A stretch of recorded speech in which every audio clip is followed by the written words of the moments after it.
बाजीराव पेशवा यांचे सख्खे भाऊ.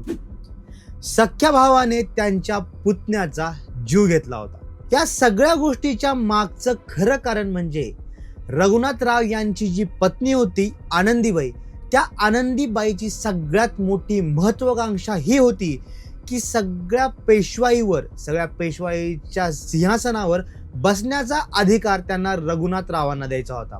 त्यांच्या म्हणण्यानुसार बाजीराव पेशवा यांच्या मुलांना त्या ठिकाणी न बसवता रघुनाथरावांनी त्या सिंहासनावर बसावं आणि अख्खी पेशवाई चालवावी असा त्यांचा हेतू होता. आणि त्यांना पेशवा बनवण्यासाठी मध्ये जो अडथळा येत होता नारायणराव त्यांचा अडथळा असल्यामुळे आनंदीबाई यांनी नारायणरावाची हत्या करण्याचा निर्णय घेतला.